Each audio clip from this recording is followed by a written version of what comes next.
जय हिंद, जय प्रहार। माँ भारती को शत शत नमन। इस कोरोना महामारी के दौर में हमारे जो कोरोना वॉरियर्स हैं, वो दिन रात इस बीमारी के जो मरीज हैं, उनकी सेवा कर रहे हैं। और सेवा करते करते कई हमारे कोरोना वॉरियर्स, इनकी जान भी गई है। उनको याद करते हुए तथा स्वतंत्रता के बाद जितनी लड़ाइयां हमारे देश ने लड़ी हैं, खास कर तौर से पाकिस्तान के साथ हमने 4 लड़ाइयां लड़ी हैं। इन सारे लड़ाइयों में हमारी देश की सुरक्षा को बरकरार रखने के लिए जितने जवान शहीद हुए हैं, जितने लोगों ने अपने प्राणों की आहुति दी हुई है, जितने सैनिक वीर गति को प्राप्त हुए हैं, उन सारे सैनिकों को शत शत नमन।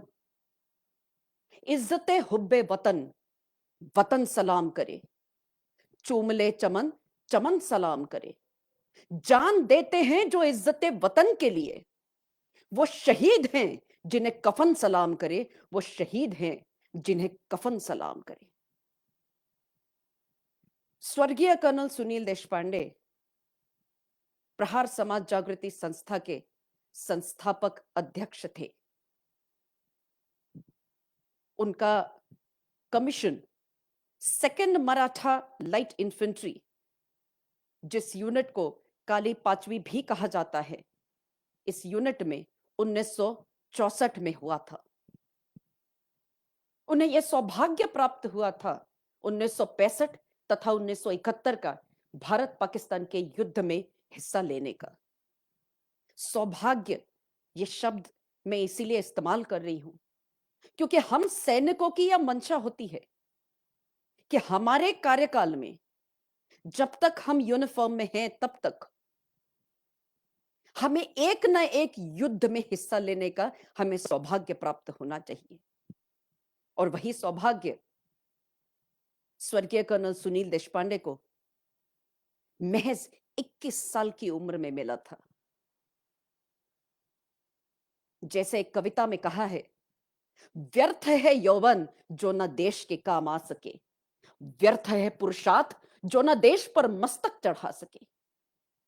बिल्कुल वैसे ही 21 साल की उम्र में इस युद्ध में उन्होंने हिस्सा लिया था।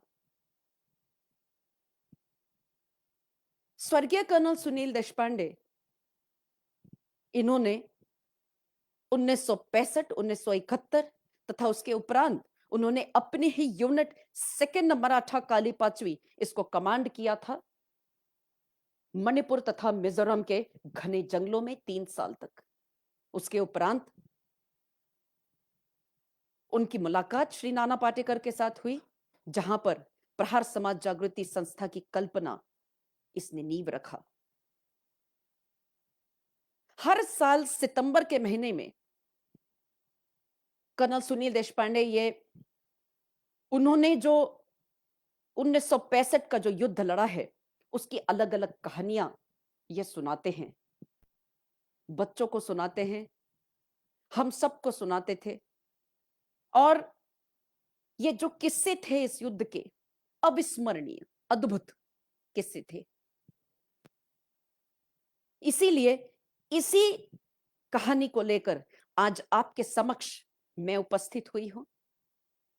1965 के भारत पाकिस्तान के युद्ध में कर्नल सुनील देशपांडे ने हिस्सा लिया था और बैटल ऑफ हुसैनीवाला में सेकंड मराठा काली पांचवी, इसने हुसैनीवाला हेडवर्क्स तथा शहीद राजगुरु भगत सिंह और सुखदेव की समाधि की रक्षा की थी पाकिस्तान से।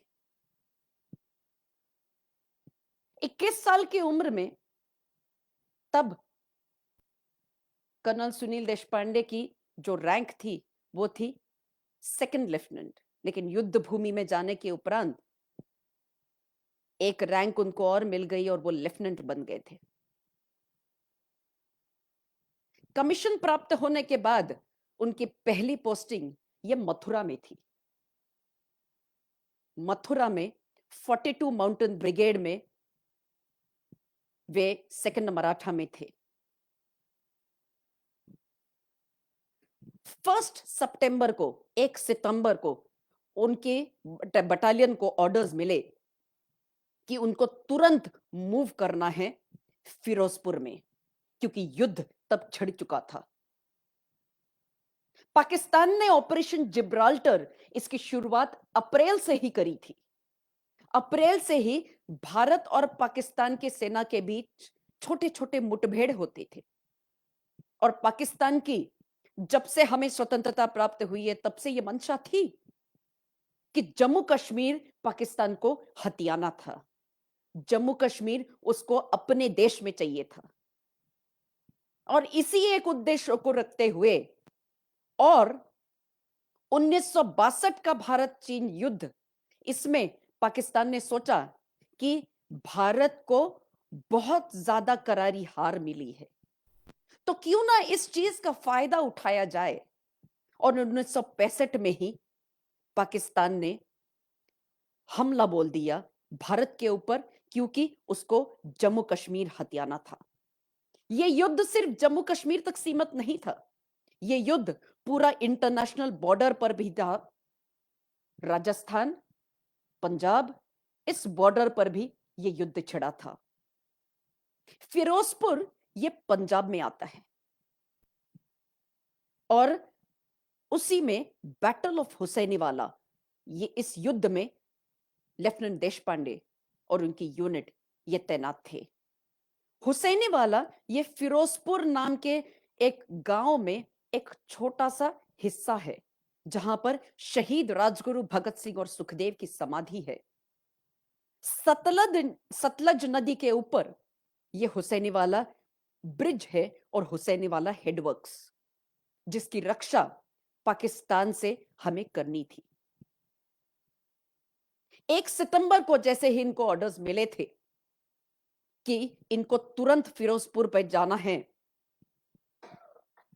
इमीडिएटली एक ट्रेन जो थी, स्पेशल मिलिट्री ट्रेन, इसका इंतजाम किया गया था।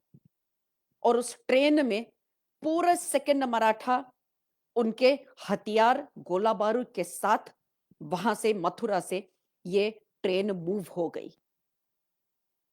3 सितंबर को सेकंड मराठा लाइट इन्फेंट्री ये फिरोजपुर पहुंच गई। वहां पर फिरोजपुर जब पहुंची, तब का समय था करीब रात का 10 बजे का समय था। पूरे स्टेशन के ऊपर अंधेरा था, एक भी वहां पर लाइट नहीं था। और ये क्यों था? क्योंकि उन दिनों जब भी दुश्मन का हवाई जहाज आता था बम गिराने के लिए, तब एक सायरन बजता था। जैसे ही सायरन बजता था, यह सारे नागरिकों के लिए संकेत होता था कि तुरंत अपने लाइट को आप बंद कर दे, ताकि दुश्मन को पता ना चले कि यहां पर एक शहर है या यहां पर एक गांव है, और दुश्मन वहां पर बम नहीं गिरा सके। पूरे स्टेशन के ऊपर अंधेरा था।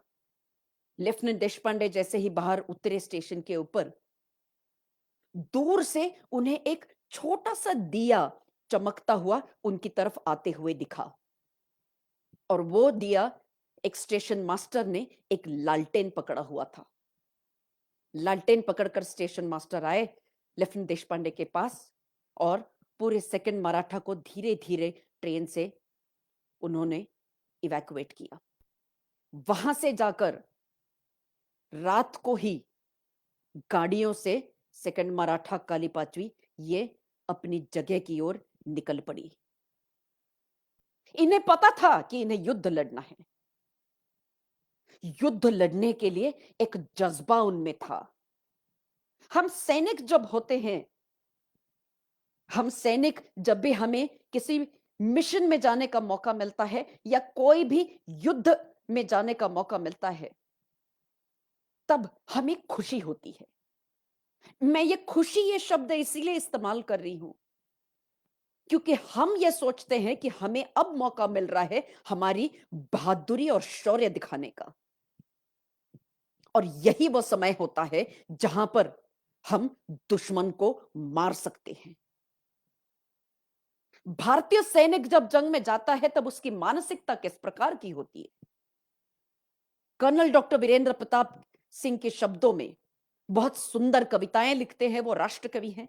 उनके शब्दों में उन्होंने कहा है, मैं भारत का सिपाही केवल इतना ही मेरा परिचय है। जान हथेली पे रखता हूं, मुझको न किसी से भय है। देह मिट्टी का, मेरा मस्तिष्क इस परिवेश का है। धमनियों में दौड़ता फिरता ये रक्त मेरे देश का है। बंधनों के मोह सारे आज पीछे छोड़ आया, सामने है लक्ष्य मेरा, देर बस आदेश का है।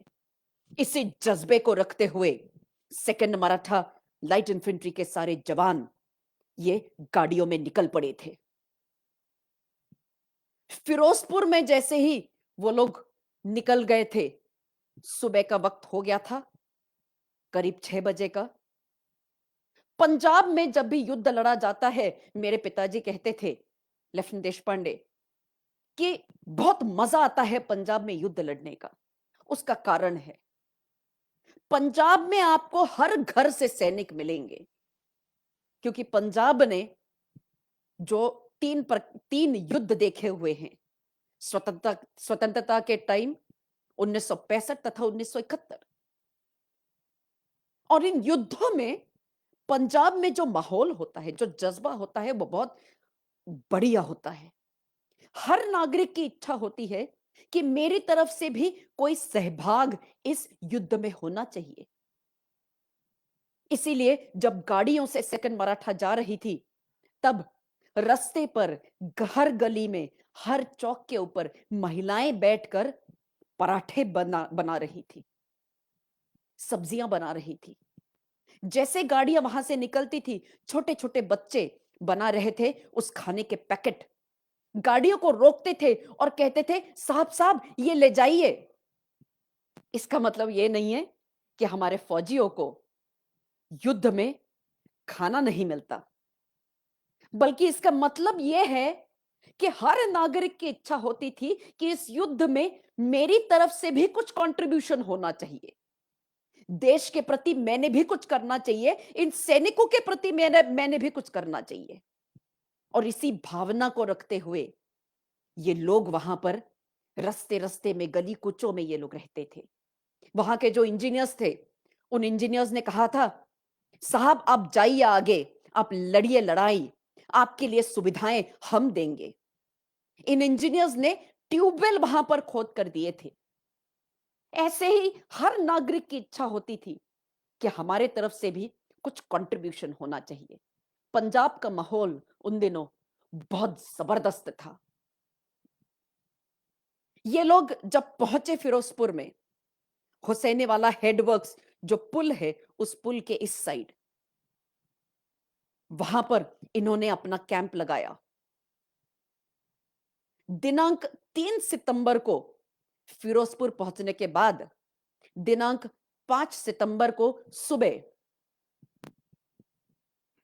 ये ओ ग्रुप जो है, उस ओ ग्रुप को उनके कमांडिंग ऑफिसर कर्नल टीटीए नोलन, इन्होंने अप ऑर्डर दिया। उन्होंने कहा अपने सैनिकों से बात करते हुए कि सेकंड मराठा काली पांचवी, हुसैने वाला हेडवर्क्स तथा शहीद भगत सिंह राजगुरु और सुखदेव की समाधि की रक्षा आखिरी आदमी और आखिरी गोली तक करेगी। ये जो संदेश था, ये हर जवान के, हर अफसर के सिर में ये इस तरह बैठ गया था कि इस युद्ध में हमें विजय प्राप्त हुई थी। इसी जज्बे को रखते हुए कमांडिंग ऑफिसर ने आगे का प्लान बताया। ब्राओ कंपनी, चार्ली कंपनी और डेल्टा कंपनी, इन 3 कंपनियों को उस ब्रिज को क्रॉस करके आगे इंटरनेशनल बॉर्डर के पास अपने डिफेंसेस बनाने थे। अल्फा कंपनी को ब्रिज के इस पार वहां पर तैनात होना था। आगे डिफेंसेस का मतलब क्या है कि अगर दुश्मन का हमला हमारी तरफ आता है तो उस हमले को हम किस प्रकार रोके और उस हमले को हम किस प्रकार वापस भेज दे, उसके लिए ये डिफेंसेस वहां पर बनाते हैं। दिनांक 5 तारीख को करीब 12 बजे ये ओ ग्रुप, ये जो है, ये सादे कपड़ों में, फौजी गाड़ियों में नहीं, सादी गाड़ियों में ये लोग उस ब्रिज के उस पार गए, डिफेंसेस कहां कहां पर लगाने हैं इसकी रेकी करने के लिए और जगह देखने के लिए। ये सादे कपड़ों में इसीलिए गए ताकि दुश्मन को यह पता ना चल सके कि यहां से भारतीय सेना आगे आने वाली है। दुश्मन को यह लगे कि ये आम नागरिक हैं। इन्होंने अपने कंपनी के डिफेंसेस देखे वहां पर और ये वापस आए। उसी दिन शाम को ब्राउ कंपनी, चार्ली कंपनी और डेल्टा कंपनी, इन्होंने अपने डिफेंसेस को ऑक्यूपाई कर लिया ब्रिज के उस पार। 5 तारीख को रात से करीब 12 बजे से लेकर 6 तारीख को पूरे दिन दुश्मन की तरफ से बहुत जबरदस्त गोलाबारी होने लगी, बहुत जबरदस्त शेलिंग होने लगा। ये जब गोलाबारी होती है या जब शेलिंग होता है तब इसके कुछ ऑर्डर्स होते हैं कि क्यों ये बम जो होते हैं ये हमारे ऊपर गिरते हैं। तो जब शेलिंग शुरू होती है, जब बमबारी शुरू होती है, तब ये ऑर्डर्स होते हैं कि हमने तुरंत जमीन पर लेट जाना चाहिए, अपने सिर को नीचे दबा कर रखना चाहिए, ताकि जब गोला गिरता है, इस गोले में क्या क्या होता है, इस गोले में भरा होता है पूरा बारूद और लोहा। जबरदस्त स्पीड में ये जब गोला आता है और ये गिरता है, गिरने से वो फटता है और फटने से उस लोहे के होते हैं बारीक बारीक टुकड़े, और ये टुकड़े जबरदस्त स्पीड में चारों तरफ जाते हैं। ये टुकड़ा अगर किसी भी जवान को लग जाता है, किसी भी सैनिक को लग जाता है, तो वो वहीं पर घायल हो जाता है। और इसीलिए ये ऑर्डर्स होते हैं कि हमने लेट जाना चाहिए ताकि हमारी सुरक्षा हो सके। जबरदस्त शेलिंग जिस प्रकार हो रहा था, उस प्रकार से ये समझ गया सेकंड मराठा काली पांचवी को कि दुश्मन को यह अंदाजा हो गया है कि यहां से भारतीय सेना आने वाली है अंदर। दिनांक 7 सितंबर को कमांडिंग ऑफिसर ने ब्राओ गुप, ये ब्राओ ब्राओ कंपनी जो है, ब्राओ कंपनी में लेफ्टिनेंट देशपांडे मौजूद थे और इस ब्रावो कंपनी के जो कंपनी कमांडर थे वे थे मेजर हरफुल सिंह। ये लेफ्ट फॉरवर्ड कंपनी में थे, ब्रिज के लेफ्ट फॉरवर्ड कंपनी में। इनको ये ऑर्डर्स मिले कि उसी तरफ लेफ्ट फॉरवर्ड में, उसी इंटरनेशनल बॉर्डर से तकरीबन थोड़ा सा आगे, 50 गज आगे, एक दुश्मन का टावर था जिसका नाम था किक्कर टावर। यह 100 फीट ऊंचा टावर था और इस टावर के ऊपर से दुश्मन बहुत जबरदस्त गोलाबारी दाग रहा था हमारी भारतीय सेना के ऊपर, जिससे बहुत हानि पहुंच सकती थी। इसीलिए उस टावर को उड़ाना यह बहुत ज्यादा जरूरी था। 7 सितंबर को कमांडिंग ऑफिसर ने कहा कि इस टावर के ऊपर हमको कब्जा करना है। यह दुश्मन का टावर था। 2 आरसीएल गन के सहायता से जबरदस्त गोलाबारी करी गई उस टावर के ऊपर और इन सैनिकों ने इनकी एलएमजी लाइट मशीन गन तथा मीडियम मशीन गन से बहुत जबरदस्त इन्होंने लगातार फायरिंग वहां पर शुरू करी और ये पूरा ब्राओ कंपनी ये पास होते गया। They started closing in to the Kikkar tower.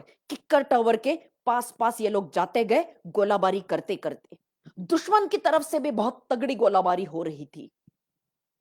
ये लोग जैसे जैसे पास जा रहे थे, वैसे वैसे दुश्मन की तरफ से जो फायरिंग थी वो बहुत तगड़ी होने लग गई थी। इस तगड़ी फायरिंग की एक्सचेंज जब हो रही थी, तब यहां से ये आरसीएल गन्स भी बहुत गोले दाग रहे थे, जिसकी वजह से दुश्मन ये डर गया। दुश्मन को लगा पता नहीं यहां पर कितनी ज्यादा तादाद में भारतीय सेना मौजूद है। उन्हें पता ही नहीं चल रहा था कि नफरी कितनी है भारतीय सेना की यहां पर।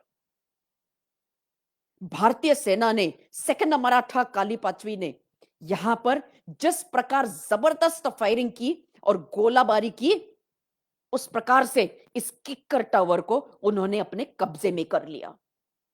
जैसे कब्जे में कर लिया, कुछ पाकिस्तानी सैनिक इस किक्कर टावर से भागते हुए नजर आए। उतने में ही अपने मराठा लाइट इन्फेंट्री का एक सैनिक, जिसका नाम था शिवराम, ये एक कुश्ती लड़ने वाला था, कोल्हापुर का था, कुश्ती लड़ता था, बहुत तगड़ा था। उसने देखा कि एक पाकिस्तानी सैनिक ये भाग रहा है उस किक्कर टावर से। जोर से ये चिल्लाया ए करके। जैसे चिल्लाया, वो इतना डर गया पाकिस्तानी सैनिक कि उसके हाथ से राइफल गिर गई और वो हड़बड़ा उठा और उस हड़बड़ाहट में वो दौड़ पड़ा। शिवराम ने उसके ऊपर एक सिंह के भागती छलांग लगाई और उसको दबोच लिया, और वहां पर इन दोनों के बीच कुश्ती हुई तगड़ी, और कुश्ती में शिवराम ने उसको पकड़ लिया। इस प्रकार सेकंड मराठा काली पाचवी के जवानों ने 4 पाकिस्तानी सैनिकों को पकड़ लिया था, प्रिजनर ऑफ वॉर उन्हें बना दिया था। यह सब होने के बाद किक्कर टावर के ऊपर पूरे तरह से कब्जा काली पाचवी का हो गया था। आपकी जानकारी के लिए आप सोच रहे होंगे कि ये काली पाचवी क्या है, और यहां पर ये जो झंडा है मेरे पीछे, उसको भी काली पाचवी क्यों का लिखा है। हमारी भारतीय सेना में अलग अलग रेजिमेंट्स हैं, Jat regiment, Bihar regiment, Rajputana rifles, Sikh regiment, वैसे ही मराठा रेजिमेंट है। मराठा रेजिमेंट में सेकंड मराठा लाइट इन्फेंट्री, इस यूनिट को ये काली पांचवी नाम का किताब मिला है, और इसीलिए इसको हम सेकंड मराठा काली पांचवी भी कहते हैं। तो जब भी मैं आगे की कहानी में काली पांचवी बोलूंगी, तब आप समझिए कि मैं सेकंड मराठा के बारे में बोल रही हूं। किक्कर टावर के ऊपर काली पांचवी का कब्जा हो गया। करीब 8 तारीख को इस टावर के ऊपर कब्जा करने के बाद सारे जगह पर इन्होंने अपने डिफेंसेस बनाए। उधर माइनफील्ड्स लगा दी, इधर जो डेल्टा कंपनी थी वो समाधि की तरफ थी। डेल्टा कंपनी की जिम्मेदारी थी कि उनको शहीद भगत सिंह, राजगुरु और सुखदेव की समाधि का रक्षण करना है, और चार्ली कंपनी ये बीच में थी अपने डिफेंसेस लगाए हुए। दिनांक 8 तारीख को सब अपने डिफेंसेस लगा रहे थे। काली पांचवी ने वहां पर माइनफील्ड्स भी लगा दी, anti tank minefields. Anti tank minefields का मतलब है हमारे जो बैटल टैंक्स होते हैं दुश्मन के, रणगाड़े जिन्हें हम बोलते हैं, वो रणगाड़े जब आते हैं तब वो एंटी टैंक बैटल माइंस ये उन रणगाड़ों के पहियों के ऊपर ये इस तरह से जकड़ लेती है कि वो वहीं के वहीं रुक जाता है और वो आगे नहीं हिल सकता। एंटी टैंक माइंस बिछाई वहां पर, और काफी सारे पर्सनल माइंस भी बिछाए गए। माइंस का मतलब है जमीनी सुरंग, ये बिछाने का काम किया। उस पूरे इलाके में करीब 8 तारीख को इन्होंने अच्छे तरह से अपने एरिया को और दुश्मन के एरिया को डोमिनेट किया। इस किक्कर टावर के ऊपर कब्जा करने के बाद यह जाहिर हो चुका था कि हमने इंटरनेशनल बॉर्डर क्रॉस करके पाकिस्तान के एक बहुत महत्वपूर्ण टावर के ऊपर कब्जा कर लिया है। यहां पर काली पांचवी की जो स्ट्रेटेजी थी, जो युद्ध नीति थी, वो थोड़ी बदल गई थी। ये बदल गई थी और ये स्ट्रेटेजी हो गई थी उनकी ऑफेंसिव डिफेंस। मतलब हम ऑफेंस करेंगे पहले और फिर डिफेंड करेंगे। जिस दिन किक्कर टावर के ऊपर हमला करके हमने उसके ऊपर कब्जा कर लिया था, उसी दिन दीपालपुर कनाल के पास दुश्मन का और एक पोस्ट था, जिसको हम कुंजियावाला पोस्ट के नाम पर जानते हैं। इस कुंजियावाला पोस्ट के ऊपर भी उसी रात को हवलदार बाबूराव पाटिल काली पाचवी के, इसने बहुत तगड़ा हमला कर दिया और इस पोस्ट को भी अपने कब्जे में कर लिया। ये थी उनकी ऑफेंसिव डिफेंस स्ट्रैटेजी। कुंजियावाला पोस्ट के ऊपर कब्जा और किक्कर टावर के ऊपर कब्जा। दिनांक 9 तारीख को कमांडिंग ऑफिसर कर्नल नोलन से ऑर्डर्स मिले ब्राउ कंपनी को कि इस किक्कर टावर को अब उड़ा दिया जाए। 100 फीट ऊंचे पत्थर और ईंटों से बना हुआ यह तगड़ा टावर, इस टावर को इन्हें उड़ाना था। इसे उड़ाना इतना आसान नहीं था, क्योंकि इसे बहुत ज्यादा गोला बारूद लगता। हमारे इंजीनियर्स को बुलाया गया और इंजीनियर्स ने करीब 500 किलो बारूद वहां पर उस किक्कर टावर पर लगाया। जब हम किसी भी चीज को नेस्तनाबूद करते हैं, तब भी ऑर्डर्स होते हैं। जिस प्रकार शेलिंग होता है, तब जैसे ऑर्डर्स होते हैं कि हमें जमीन पर लेटना है ताकि हमें कोई स्प्लिंटर ना लगे, उसी प्रकार से जब हम किसी स्ट्रक्चर को नेस्तनाबूद करते हैं, तब भी यही ऑर्डर्स होते हैं। इस पूरे किक्कर टावर के इर्द गिर्द ये 500 किलो का गोला बारूद ये लगाया गया और समय जो चुना गया वो समय था रात के 12 बजे का, कि रात को 12 बजे इस टावर को हमें उड़ाना है। सोचिए, रात के अंधेरे में 100 फीट ऊंचा टावर 500 किलो बारूद से जब उड़ाया जाएगा, तब क्या जबरदस्त वो दृश्य होगा आकाश में, बहुत जबरदस्त।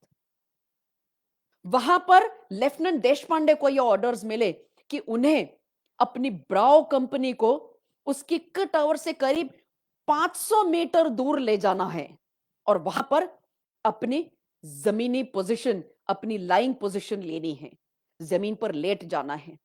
लेफ्टिनेंट देशपांडे ने सबको सख्त ताकीद दी थी, जमीन पर आपको लेटना है और अपना सिर को भी आपको नीचे करना है। कोई भी इस दृश्य को देखने के लिए खड़ा नहीं होना चाहिए, क्योंकि ये जब टावर, इसको जब हम उड़ाएंगे, तब इस टावर में से जो पत्थर निकलेंगे, जो ईंटें निकलेंगी, जबरदस्त स्पीड में ये चारों तरफ जाएंगे और किसी को भी अगर एक ईंट या एक पत्थर का टुकड़ा भी लग जाता है, तो वो उस इंसान को वहीं पर ही वो पत्थर के द्वारा वो मारा जाएगा। सख्त ताकीद दी गई थी, सबको नीचे लटाया गया था। लेकिन कहते हैं ना कि युद्ध भूमि में हर चीज को हमने डबल चेक करना चाहिए, और इसीलिए मेजर हरफूल सिंह जो कंपनी कमांडर थे, इनको कुछ इंट्यूशन मिली, इनको कुछ लगा कि नहीं, टावर उड़ाने के पहले एक बार मैंने टावर की जांच करनी चाहिए। लेफ्टिनेंट देशपांडे के साथ मेजर हरफूल सिंह उस टावर के अंदर गए, ऊपर से देखा सब कुछ ठीक ठाक था। नीचे उस टावर के एक तहखाना था, उस तहखाने में गए, वहां पर एक बहुत बढ़िया दृश्य देखा। हमारा सिपाही, हमारा सैनिक रामा जंगली वहां पर बैठा था, राइफल रखी थी अपने हाथ में, उस राइफल के ऊपर सिर रखकर खर्राटे मारता हुआ वो सो रहा था। मेजर हरफूल सिंह की जो सोच थी, जो दूरदृष्टि थी, वो यहीं पर काम आई। इसीलिए फौज का एक उसूल है, हर प्लान को हमने डबल चेक करना चाहिए। जोर से उसको देखकर मेजर हरफूल सिंह चिल्लाए उसके नाम से, और रामा जंगली हड़बड़ा कर उठ गया। उसको लगा पता नहीं क्या हुआ, दुश्मन ने फिर से हमला कर दिया, और वो उठकर जो भागा बाहर के टावर के, और फिर मेजर हरफूल सिंह ने उसको डांट कर उसको भेजा जहां पर कंपनी 500 मीटर दूर लेटी हुई थी। अगर मेजर हरफूल सिंह और लेफ्टिनेंट देशपांडे उस किक्कर टावर का इंस्पेक्शन ना करते तो शायद रामा जंगली इन्हें वीर गति प्राप्त हो जाती। सब नीचे लेटे हुए थे। ठीक 12 बजे इस टावर को उड़ाया गया था। जबरदस्त दृश्य होगा ये। आकाश में कितनी बड़ी रोशनी और कितने जबरदस्त स्पीड में चारों तरफ ये पत्थर और ये ईंटें गई होंगी। लेकिन कहते हैं ना कि हर वक्त हर चीज में, चाहे वो युद्ध हो या आपका जीवन हो, जोश में कभी होश नहीं खोने चाहिए। सिवाय इसके कि उनको ऑर्डर्स मिले थे कि कोई भी खड़ा नहीं होगा दृश्य देखने के लिए, बावजूद इसके कि सख्त ताकीद दी गई थी, एक जवान खड़ा हुआ और चिल्लाया, साहेब बघा काय सुंदर दिसतंय हो। जोर से लेफ्टिनेंट देशपांडे उस पर चिल्लाए, लेट जा नीचे। लेकिन बहुत देर हो चुकी थी। एक पत्थर का टुकड़ा जबरदस्त स्पीड से आया, उस सैनिक को लगा सिर पर और वहीं के वहीं वो गिर पड़ा नीचे। उसे वीर गति प्राप्त हो गई। टावर को उड़ाने के बाद वहां पर फिर से यह जरूरी था कि दुश्मन को हमने डोमिनेट करना चाहिए, क्योंकि दुश्मन ये चौकन्ना हो गया होगा और दुश्मन को यहां पर कितनी भारतीय सेना की नफरी है, पता नहीं कितने यहां पर बटालियन है या एक ब्रिगेड है, यह पता नहीं चल रहा था। इसीलिए दुश्मन एक एक तरफ से चौकन्ना हो गया था, डरा हुआ था। इतने सारे दिनों में हमारे 20 पेट्रोल ये जाते थे, हर जगह को डोमिनेट करते हुए, रेकी करने के लिए कहां कहां पर दुश्मन मौजूद है, दुश्मन के बंकर कहां कहां पर है, दुश्मन के कितने कितने हथियार, कौन से हथियार है, कितना गोला बारूद है उनके पास, दुश्मन के कमांडर्स कहां पर है, दुश्मन का कम्युनिकेशन सिस्टम कहां पर है, ये सारी जानकारी लेने के लिए ये रेकी पेट्रोल्स वहां पर जाते थे। कुछ घटनाएं आपको बताऊंगी मैं इस युद्ध के,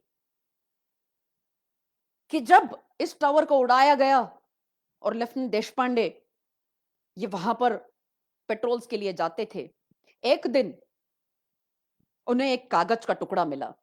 उन्होंने सोचा, इतने दिन हो गए युद्ध छिड़ गया है, घर से कोई बात नहीं हुई है, घर पर कोई खबर भी नहीं भेजी है। उन्होंने उस कागज के टुकड़े को लिया अपने हाथ में और एक पेन को निकाला अपने जेब से और गंदे हैंडराइटिंग में जैसे जैसे जैसे तैसे हो सके वैसे उन्होंने अपने घर के लिए चिट्ठी लिखी और अपने एक सैनिक को दे दिया। उसको कहा कि जाओ और ये क्लर्क को पहुंचा दो, ताकि वो क्लर्क ये मेरे घर की तरफ ये चिट्ठी को पोस्ट कर दे। यहां पर घर में जब ये माहौल छिड़ा था, युद्ध छिड़ा था, तब बहुत टेंशन था। हर घर में होता है कि पता नहीं क्या हो रहा होगा, कैसे होंगे हमारे सैनिक। ये चिट्ठी जब क्लर्क के पास पहुंची, तब उस क्लर्क ने ये देखा और उन्होंने सोचा कि इतनी गंदी हैंडराइटिंग और इतना गंदा कागज, ये ऐसी चिट्ठी अगर मैं भेजूंगा साहब के घर में तो क्या सोचेंगे साहब के घर वाले। उसने एक साफ सुथरा कागज लिया और अपने हैंडराइटिंग में उसने चिट्ठी लिखना शुरू किया। अपने हैंडराइटिंग में उन्होंने लिखा, आदरणीय तीर्थरूप आईस, सुनीलचा साष्टांग प्रणाम, और आगे मैं ठीक हूं वगैरह वगैरह वगैरह ये सब लिखा। अब कोई भी बच्चा अपनी मां को प्रिय आई करून इस प्रकार से चिट्ठी लिखेगा या प्रिय मां, लेकिन यह चिट्ठी इस प्रकार से थी, साष्टांग प्रणाम। हैंडराइटिंग भी अलग था। लेफ्टिनेंट देशपांडे के घर में जब यह चिट्ठी मिली तो यहां पर एकदम हाहाकार मच गया, टेंशन हो गई सबको, चिंता हो गई सबको कि पता नहीं ये क्या हुआ है, हमारे बेटे के कहीं हाथ तो नहीं कट गए युद्ध में। क्योंकि उसकी उसकी लेखी नहीं थी, हैंडराइटिंग अलग थी और इस प्रकार से कोई चिट्ठी लिखता नहीं है। सबको पता नहीं डर लगने लग गया कि पता नहीं हमारे बेटे के हाथ कट गए या वो मारा गया है या शायद वो युद्धबंदी हो गया होगा। बहुत टेंशन यहां पर। और तुरंत दिल्ली में उनके चाचा थे, उनके चाचा को फोन किया कि मिनिस्ट्री ऑफ डिफेंस में जाइए, वहां पर पता करिए कि क्या देश पांडे को कुछ हुआ है, क्या वो शहीद हुए हैं या क्या उनके हाथ कट गए हैं या क्या वो युद्धबंदी हो गए हैं। उन दिनों 1965 के टाइम में रक्षा मंत्रालय के बाहर एक बोर्ड लगा रहता था। युद्ध में जो भी शहीद होते थे उनके नाम लगते थे वहां पर, या जो भी युद्धबंदी होता था उनके नाम लगते थे, या जो भी घायल होते थे उनके नाम लगते थे। उस पूरे बोर्ड को देखा, वहां पर देश पांडे का नाम नहीं। तो कहीं पर देश पांडे का नाम नहीं और खबर नहीं। एक फौज में कहावत है, no news is good news. और अगर कहीं पर भी उसका नाम नहीं है तो इसका मतलब जायज है कि वो ठीक ही होंगे। एक दिन जब पेट्रोलिंग के लिए लेफ्टिनेंट देश पांडे को चूज किया गया, कर्नल नोलन ने उन्हें बताया कि आपको फलाना फलाना ठिकाने पर आपको पेट्रोलिंग के लिए जाना है दुश्मन के इलाके में, और आपको ये चीजें देखनी है। ये बात है करीब 15 सितंबर की। पेट्रोलिंग के लिए लेफ्टिनेंट देशपांडे ने दो बंदों को चूज किया। एक का नाम था डगा निगम।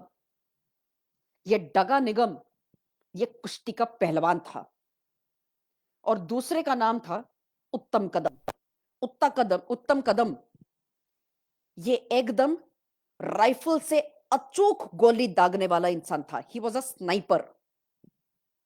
इन दोनों को लेफ्टिनेंट देशपांडे हमेशा अपने साथ रखते थे किसी भी पेट्रोलिंग के लिए जाते वक्त।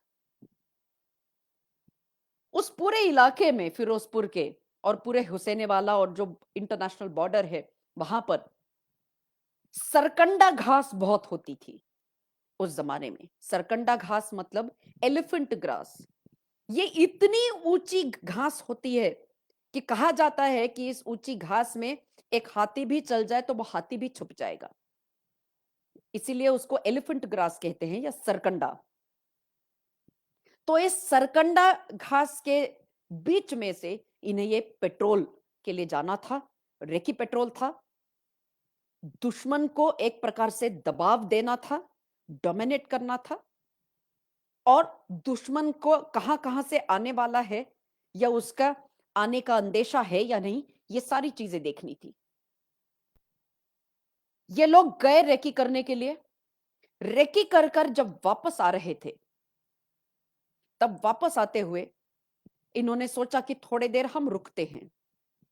थोड़ी देर रुके, और जब रुके तब इनको घास में कुछ चलने की आवाज आई। तुरंत उत्तम ने अपनी राइफल निकाली और इधर उधर देखने लग गया कि कहां से कोई आ रहा है।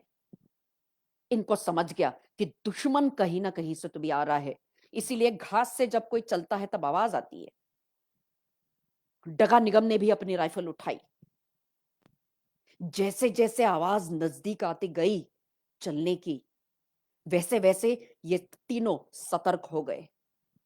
जैसे एकदम पास आ गए, वैसे इन तीनों ने अपनी राइफल को कॉक किया। बस मारने वाले ही थे कि वहां से उनको दिखा कि एक जंगली सुअर ये चलकर आगे आ रहा था। दुश्मन नहीं था वो, जंगली सुअर था। डगा निगम ने लेफ्टिनेंट देशपांडे ने इससे कहा, सर राइफल खालती सोडा, या रानडुकराशी मी एकटाच ठीक आहे, मी एकटाच लढीन। राइफल नीचे रख दी और डगा निगम ने इस प्रकार से छलांग लगाई उस जंगली सुअर के ऊपर कि उसका मुंह पूरा दबोच लिया और उसको वहीं के वहीं मार दिया। इस प्रकार से यह डगा निगम और उत्तम कदम बहुत ज्यादा शूरवीर थे। एक दिन करीब 18 तारीख को एक और पेट्रोल के लिए लेफ्टिनेंट देशपांडे को भेजा गया। लेकिन ये जो पेट्रोल था, ये दुश्मन के इलाके के काफी अंदर जाना था, पाकिस्तान के काफी अंदर जाना था। और इसीलिए, क्योंकि हो सकता है जब ये पेट्रोल अंदर जाए और जो जानकारी लेनी है वो जानकारी ले, और जब वापस आए तो हो सकता है कि दुश्मन इनका पीछा करते हुए आए और इनके ऊपर हमला करे। तो इनके बचाव के लिए एक एम्बुश पेट्रोल कैप्टन पलांडे की नेतृत्व में भेजने का कर्नल नोलन ने तय किया था। देशपांडे के साथ डगा निगम और उत्तम कदम थे। अब ये लोग वापस जब आएंगे तब एक दूसरे को पहचानेंगे कैसे? एम्बुश पेट्रोल और ये देशपांडे का जो रेकी पेट्रोल है, ये एक दूसरे को पहचानेंगे कैसे? एम्बुश पेट्रोल का मतलब है जब हम जाकर दुश्मन अगर आ रहा होगा तो आते हुए दुश्मन के ऊपर हमला करना, गोलियां दागना और दुश्मन को वहीं के वहीं गिरा देना, यह मतलब होता है। तो इस रेकी पेट्रोल का मतलब होता है सिर्फ जाकर देखना, इलाके को जानकारी लेना और वापस आना। देशपांडे के जो पेट्रोल था, उनको ऑर्डर्स थे कि तुमको फायर नहीं ओपन करना है। वापस आते हुए कैप्टन पलांडे का जो प्लेटून है, ये कैसे पहचानेंगे कि देशपांडे का पेट्रोल यहां से आ रहा है? तो इन्होंने आपस में यह निर्णय लिया कि हम 3 बार चुटकी बजाएंगे। 3 बार हमने चुटकी बजाने के बाद आपको फिर से 3 बार चुटकी बजाना है, ताकि हमें पता चल जाए कि ये हमारे अपने सैनिक हैं। ये तय हो गया। देशपांडे का पेट्रोल ये आगे निकल गया, रेकी पेट्रोल, पीछे से कैप्टन पलांडे का पेट्रोल, एम्बुश पेट्रोल। सरकंडा घास होने की वजह से एक दूसरे को देखना यह बहुत मुश्किल होता था। देशपांडे का पेट्रोल आगे जाकर रेकी करके जब वापस आने लग गया, तब वापस आते आते सितंबर का महीना था, सरकंडा घास और वो भी पंजाब, बहुत ज्यादा गर्मी थी। और उत्तम कदम ने कहा कि साहब हम ऐसा करते हैं, थोड़ी देर यहां पर रुकते हैं और थोड़ी देर हम यहां पर आराम करते हैं। तो इन्होंने तय किया, ठीक है हम आराम करते हैं।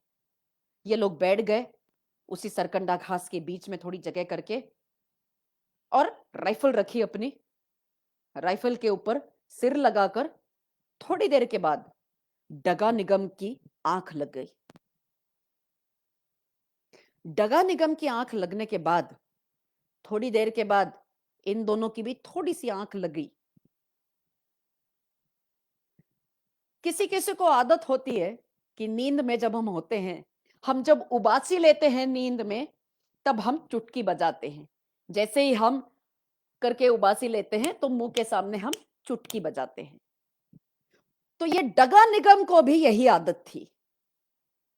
थोड़ी देर के बाद, कुछ 5 मिनट 10 मिनट के बाद, डगा निगम को उबासी आई, और उबासी जैसे ही आई उसको, उसने चुटकी बजाई अपने मुंह के सामने।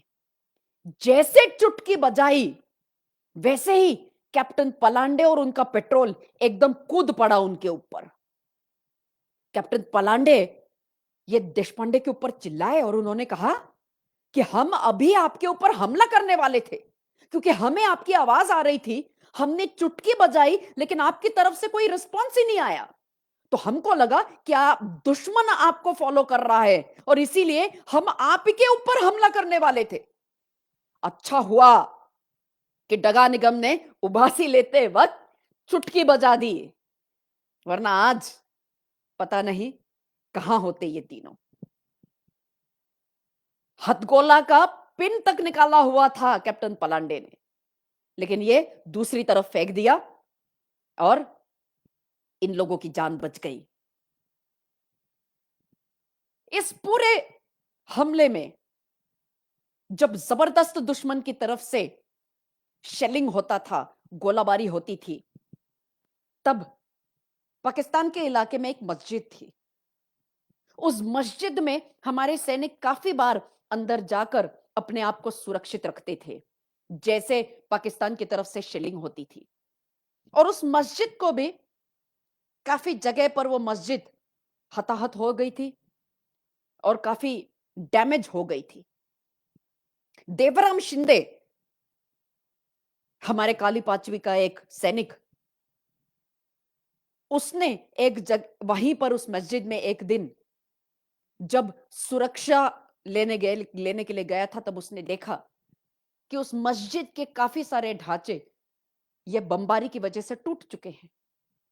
देवराम शिंदे ने यह तय किया कि वापस आने के बाद हम इस पूरे मस्जिद की मरम्मत करेंगे और इस मस्जिद को हम जिस प्रकार वो था उसी प्रकार हम इस मस्जिद को फिर से बनाएंगे। सर्वधर्म समभाव का ये उत्तम उदाहरण है हमारी भारतीय सेना।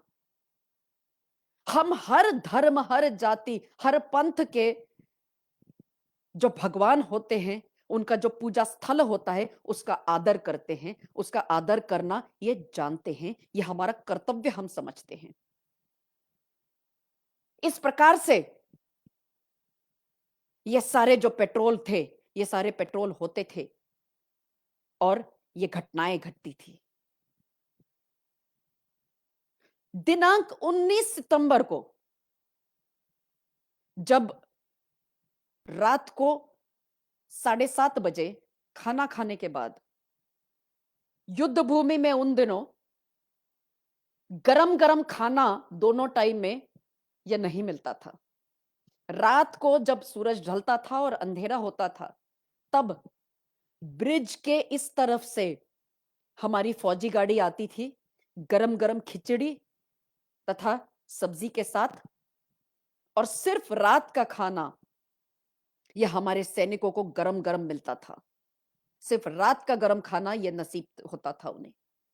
दूसरे दिन सुबह का जो खाना था वो उनको पैक करके रात को ही दिया जाता था और वही पैक किया हुआ खाना उन्हें सुबह खाना पड़ता था। रात को 7:30 बजे 19 तारीख को खाना खाने के बाद जैसे ही अपने पोजीशंस फिर से ब्रावो कंपनी, चार्ली कंपनी और डेल्टा कंपनी ने ले लिया, वैसे ही ठीक 7:30 बजे जबरदस्त फायरिंग शुरू हो गया। जबरदस्त फायरिंग। और सीमा के उस तरफ से कुछ आवाजें आने लग गई। तो ये किस प्रकार की आवाजें हैं, कौन ये आवाजें कर रहा है, ये देखने के लिए सेकंड मराठा ने एक 2 इंच मोटर पैरा बॉम्ब इसको फायर किया।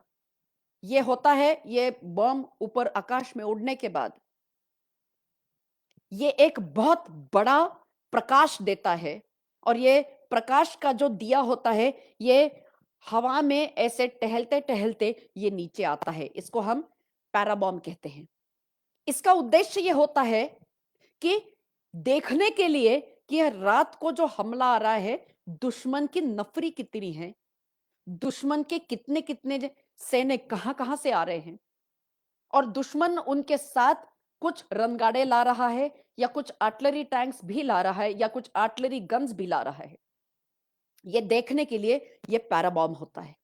ये पैराबॉम्ब फायर किया गया और ये पैराबॉम्ब ये जब दिखा तब काली पांचवी को ये दिखा कि एक दुश्मन की पूरी ब्रिगेड सैनिकों की ये हमारी तरफ आ रही है। ब्राओ कंपनी की तरफ से, मतलब किक्कर टावर की तरफ से और समाधि की तरफ से भी ये हमला करने के लिए आ रही थी।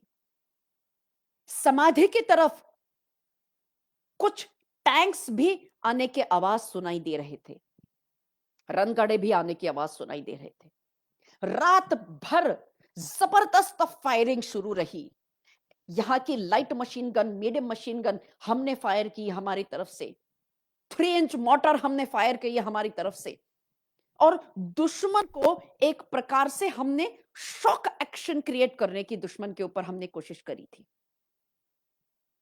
करीब 9 बजे इनको दिखा कि दुश्मन ये फायरिंग बंद करके पीछे भागने लगा है। कुछ लाशें छोड़कर पीछे भाग रहा था। बड़ा मजा आया था यह दृश्य देखकर।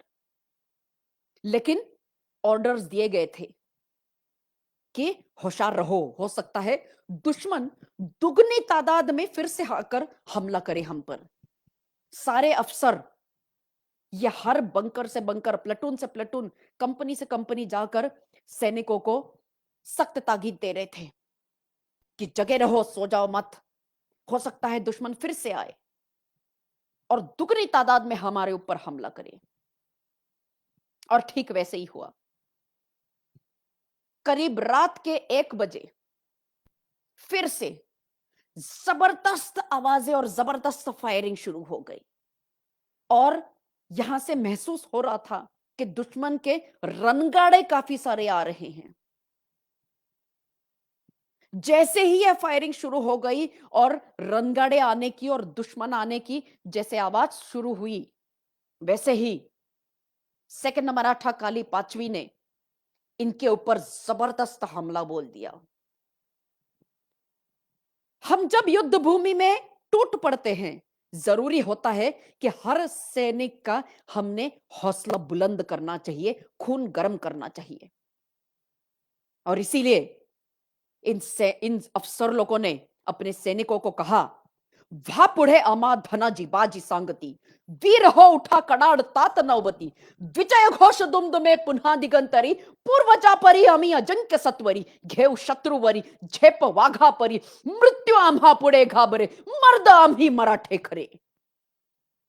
ये जैसे ही बोला, पूरे सैनिकों का खून गर्म हो गया। इन्होंने पुकारा अपना युद्ध घोष, बोल छत्रपति शिवाजी महाराज की जय। और तीनों की तीनों company, Bravo company, Charlie company और डेल्टा कंपनी, इन्होंने हमला बोल दिया टूट पड़े सैनिकों के ऊपर, दुश्मनों के ऊपर। जबरदस्त फायरिंग शुरू होने लग गई, जबरदस्त फायरिंग। यहां डेल्टा कंपनी जो समाधि की रक्षा कर रही थी, उनके ओर से एक प्लेटून को बहुत आगे दुश्मन के इलाके में हमारा ऑफेंसिव पोजीशन को जो कमांड कर रहे थे वो थे नायब सूबेदार रामदास सोमवंशी।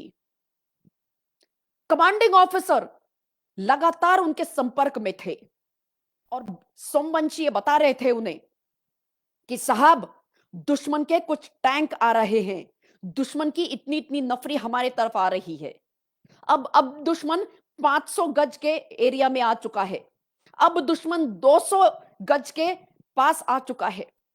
तब कमांडिंग ऑफिसर ने नायब सूबेदार सोमवंशी को कहा कि अब तुम वापस आ जाओ, हम इनके ऊपर हमला करेंगे।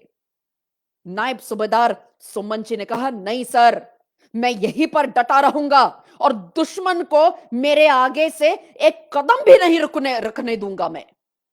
और वहीं पर रुककर सूबेदार सोमवंशी और उनके सैनिकों ने इतना जबरदस्त हमला किया दुश्मन के ऊपर कि दुश्मन वहां से आगे आ ही नहीं सका। इस दौरान सूबेदार सोमवंशी भी बहुत बुरी तरह घायल हो चुके थे, लेकिन बाद में अस्पताल में वे ठीक हो गए थे युद्धबंदी के बाद। लेकिन इस जबरदस्त जब फायरिंग चल रही थी, तब इस प्रकार इन सैनिकों का हौसला था, मानो कि छत्रपति शिवाजी महाराज के युद्ध में जिस प्रकार मावड़े कूद पड़ते थे मुगलों के ऊपर, उसी प्रकार का जुनून और जोश इनमें भरा हुआ था। यहां पर ब्रावो कंपनी के ऊपर भी जबरदस्त फायरिंग हो रही थी। लेफ्टिनेंट देशपांडे ये लेफ्ट फॉरवर्ड प्लेटून को आगे लीड कर रहे थे। हर तरफ से जबरदस्त फायरिंग हो रही थी, लेकिन ये लोग डटे रहे और दुश्मन को आगे आने नहीं दिया। आगे आते हुए भी दुश्मन इतना डर गया था कि सिर्फ एक वहां पर यूनिट है, लेकिन दुश्मन को लगा था पता नहीं यहां पर कितनी बड़ी ब्रिगेड मौजूद है जिसने हमें इतनी जबरदस्त फायरिंग दी हुई है और हमें यहां पर रोका हुआ है।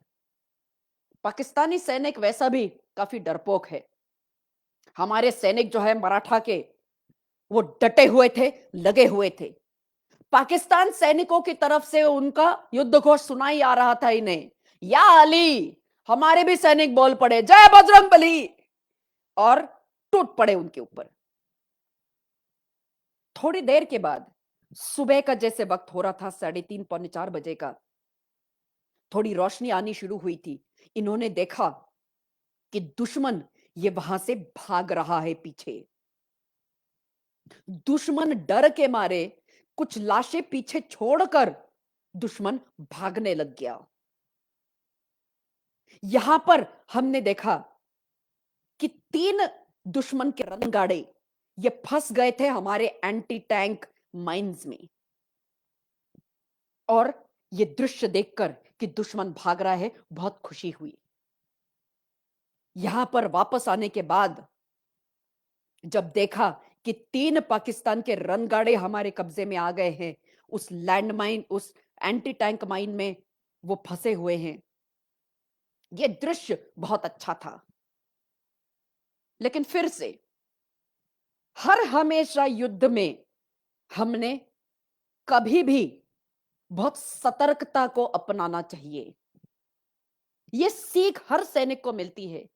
लेकिन कहते हैं ना कि जब बहुत ज्यादा हमें खुशी होती है, तब उस खुशी का उफान इतना जबरदस्त होता है कि हमें और कुछ नहीं सूझता और कुछ नहीं समझता। दुश्मन के 3 रणगाड़ों के ऊपर कब्जा करने के बाद डगा निगम जोर से चिल्ला पड़े, साहेब मी सगळ्यात पहले जाऊन यह टैंक वरती बसणार। सबसे पहले मैं जाकर इस टैंक के ऊपर बैठूंगा। हमने इस टैंक को काबीज किया है, ये 3 टैंकों को। यहां से लेफ्टनंट देशपांडे चिल्ला पड़े, डगा नको जाऊ, आपले तिथे लँडमाइन आहेत, हमारे पर्सनल माइन्स वहां पे लगे हुए हैं और फिर एंटी एंटी टैंक माइन्स है, नको जाऊ तू। लेकिन डगा ने हर चीज को अनसुनी कर दिया। फिर से जोश में होश नहीं खोने चाहिए। डगा दौड़ पड़ा। दौड़ते दौड़ते एक पैर उसका लैंडमाइन में अटक गया और लैंडमाइन बहुत जबरदस्त तरीके से फूट गई। आप विश्वास नहीं करोगे, डगा निगम के शरीर के चिथड़े चिथड़े और टुकड़े टुकड़े हो गए थे। इसीलिए हर हमेशा युद्ध भूमि में अपने होश और हवास में ही काम करना चाहिए। Orders have to be strictly followed, यह हमारे फौज की कहावत है। जो भी हमें सख्त ताकीद दी जाती है उसका पालन हमने करना चाहिए। करीब 20 तारीख को युद्ध समाप्ति की ओर आ रहा था। 20 तारीख को काफी सारे पेट्रोल को आगे भेजा हुआ था। लेफ्टिनेंट देशपांडे, इनको कमांडिंग ऑफिसर ने एक सूचना दी, एक मैसेज मिला कि 21 सितंबर को करीब 1:30 बजे सुबह तुम मेरे पास आओ। मैं तुम्हें एक विशेष पेट्रोल के ऊपर भेजना चाहता हूं, जिसका प्लान मैं तुम्हें बताऊंगा। युद्ध भूमि में ये ऑर्डर होते हैं कि हमने हमेशा सिर के ऊपर हेलमेट पहनना चाहिए ताकि हमारी हिफाजत हो सके। और 21 सितंबर को जैसे खाना खाने के बाद लेफ्टिनेंट देशपांडे ये कमांडिंग ऑफिसर से मिलने के लिए जा रहे थे। Commanding officer colonel T T Nolan और उनके साथ कैप्टन वालिया ये बैठकर कुछ प्लान कागज के ऊपर डिस्कस कर रहे थे। शायद लेफ्टिनेंट देशपांडे को कहां पर किस पेट्रोल में भेजना है इसका नियोजन कर रहे थे। और कर्नल नोलन ये एक थोड़े से उभरे हुए ऊंचे ऐसे प्लेटफॉर्म के ऊपर बैठे हुए थे। लेफ्टिनेंट देशपांडे उनकी तरफ आ रहे थे और जैसे ही आ रहे थे वैसे दुश्मन की तरफ से शेलिंग शुरू हुआ। एक गोला लेफ्टिनेंट देशपांडे और कर्नल नोलन के बीच गिरा। जैसे शेलिंग शुरू होती, मैंने आपको पहले ही बताया कि हमें लेट जाना पड़ता है सिर को नीचे दबाकर। लेफ्टिनेंट देशपांडे ने तुरंत अपनी लाइंग पोजीशन ले ली। वहां वो शेल, वो बम फटने के बाद धूल जैसे ही नीचे बैठ गई। लेफ्टिनेंट देशपांडे उठे और उन्होंने जब सामने देखा तब उनके सामने एक बेहद दर्दनाक सीन था, दृश्य था।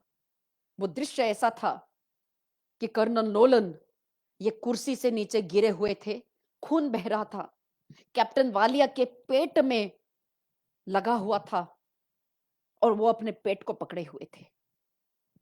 वो जो बम बीच में गिरा था, उसका एक टुकड़ा ये कर्नल नोलन को लगा था और उनके सिर को काट कर वो टुकड़ा गया था। वहीं के वहीं कर्नल नोलन की मौत हो गई थी, उन्हें वीर गति मिली थी और कैप्टन वालिया के पेट में एक स्प्लिंटर घुस गया था। कैप्टन वालिया को तुरंत मिलिट्री अस्पताल में भेजा गया। 3 दिन के बाद उनको भी वहां पर वीर गति प्राप्त हो गई। कर्नल नोलन वहां पर गिरे हुए थे। वो दृश्य को देखकर सब सैनिक, सब अफसर लोग, इनकी आंखों में आंसू आ गए कि हमने सेकंड मराठा लाइट इन्फेंट्री काली 5वीं ने हुसैनी वाला हेडवर्क्स तथा शहीद राजगुरु भगत सिंह और सुखदेव की समाधि की रक्षा पूरी वीरता और पूरी शौर्यता के साथ हमने किया था। कर्नल नोलन के सपने के मुताबिक ही किया था और यह पूर्ण होने के बाद उद्देश्य हमारा सिंह ही नहीं रहा। सिंहगढ़ की लड़ाई के बाद छत्रपति शिवाजी महाराज ने कहा था, गढ़ आला अपन सिंह गेला। उसी प्रकार से हुसैनी वाला की हिफाजत तो सेकंड मराठा ने कर ली, पर हमारा सिंह कर्नल टीटीए नोलन, इन्हें वीर गति मिली थी।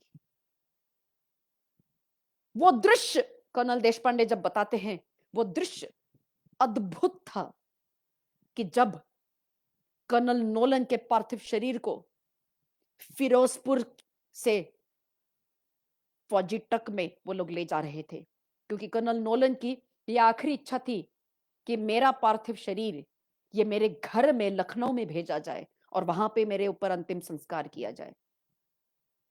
आप विश्वास नहीं करेंगे, पूरा का पूरा फिरोजपुर शहर रस्तों के ऊपर आ गया था। सब फूल बरसा रहे थे कर्नल नोलन के पार्थिव शरीर के ऊपर। सब चिल्ला रहे थे, कर्नल नोलन अमर रहे, अमर रहे, अमर रहे। सबकी आंखों में आंसू थे, क्योंकि सेकंड मराठा काली 5वीं मानो वहां पर उनका खुद का, हर नागरिक का परिवार बन गया था।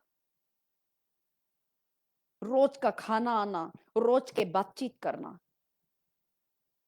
ये जो था, ये एक अपनापन निर्माण करता है हमारे नागरिकों के बीच में।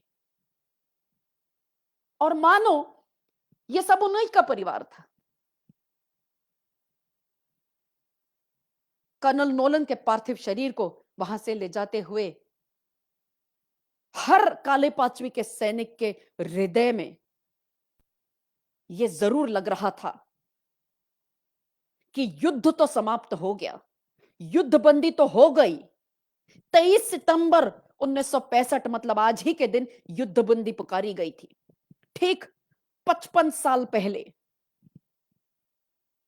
लेकिन हमारे कर्नल साहब ये नहीं रहे।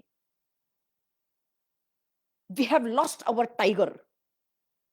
और ये दुख हर सैनिक के मन में था। हर सैनिक ये कह रहा था, भारता आम्ही तुलाच देव मानतो, हाच महाराष्ट्र धर्म एक जाणतो, राखतो महान आमुची परंपरा, रक्त शिंपुनी पवित्र ठेवितो धरा, याच मातीवरी प्राण गेला तरी मृत्यू आम्हा पुढे घाबरे, मर्द आम्ही मराठे खरे। इस प्रकार का हौसला हर मराठा के सैनिक में था। युद्ध यहां पर समाप्त हो गया, पर हिंदुस्तान और पाकिस्तान के बीच की जो कहानी है वो आज तक जारी है, आज तक जारी है।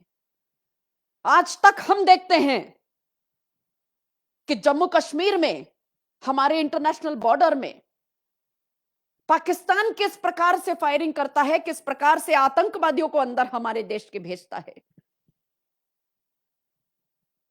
1965 के बाद का 1971 का भारत पाकिस्तान का युद्ध, जहां पर हमने पाकिस्तान के 2 टुकड़े कर दिए थे और बना दिया था एक अलग देश बांग्लादेश, फिर भी पाकिस्तान नहीं माना था। उसके बाद उसने फिर से यह दुस्साहस किया कारगिल के ऊपर हमला करके। कारगिल में भी हमने उनको मुक्की दी थी और इस प्रकार पाकिस्तान को हारना पड़ा कारगिल में कि फिर से उसने सिर ऊंचा करने की हिम्मत नहीं थी। और उसी के बाद पाकिस्तान ने एक प्रकार से यह प्रॉक्सी वॉर हमारे साथ शुरू किया, आतंकवादियों को हमारे देश में भेजना, जम्मू कश्मीर में भेजना और आतंकी हमलों को अंजाम देना। लेकिन इन सारे आतंकी हमलों का अंजाम देना जो था, इन सारे हमलों को हमारे भारतीय सेनाएं ये मुंह तोड़ जवाब देती है और हर हमले को हमने मार गिराया है। पाकिस्तान के साथ यह सिलसिला यह बहुत जल्द समाप्त होगा। पाकिस्तान यह समझता नहीं है कि भारत की ताकत क्या है। भारत की ताकत अब तक पाकिस्तान ने देखी ही नहीं है। पूरी ताकत से जब हम पाकिस्तान के साथ डील करेंगे तब पाकिस्तान का नक्शा ही इस दुनिया से उठ जाएगा, यह निश्चित है। Shekhar Gupta, editor in chief of Indian express, इन्होंने बहुत सुंदर एक वाक्य कहा था, the country which respects it's soldiers progresses. वो देश तरक्की करता है जो अपने सैनिकों का आदर करता है। सैनिकों का आदर और सैनिकों के प्रति सम्मान यह हमारे दिल में, दिमाग में, होशो हवास में हर हमेशा रहना चाहिए। लेकिन इसके साथ साथ हमें नागरिक होने के नाते अपने भी कुछ कर्तव्य हैं देश के प्रति। ये कर्तव्यों का हमें ज्ञान होना चाहिए और इन कर्तव्यों को हमें कभी भूलना नहीं चाहिए।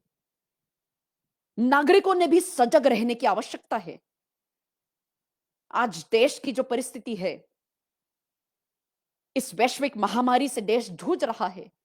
इसके साथ साथ हम देख रहे हैं कि लद्दाख में चीन भी हमारी तरफ आ रहा है। चीन को भी गलवान में हमने बहुत अच्छा सबक सिखाया हुआ है।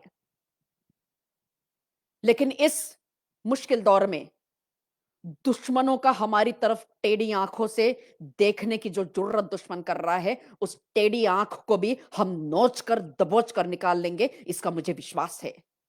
क्योंकि हर भारतीय नागरिक यह हमारी भारतीय सेना के साथ है। इस मेरा बैटल ऑफ हुसैनीवाला का जो वक्तव्य है, लेफ्टिनेंट देशपांडे और सेकंड मराठा काली पांचवी का जो ये अनुभव है, सेकंड मराठा काली पांचवी ने जो ये असीम शौर्य दिखाया है, ये जो बहादुरी दिखाई है, इसके लिए इनको बहुत बड़ा एक सल्यूट, सलाम। और अंत में आप सारे नागरिकों के लिए एक संदेश जो हम सब देना चाहते हैं, अपनी फौलाद से हिम्मत को ना सोने देना, किसी को नफरत के बीच ना बोने देना। तुम्हारे जिस्म के टुकड़े भी अगर हो जाएं, कभी इस देश के टुकड़े ना होने देना, कभी इस देश के टुकड़े ना होने देना, कभी इस देश के टुकड़े ना होने देना। जय हिंद।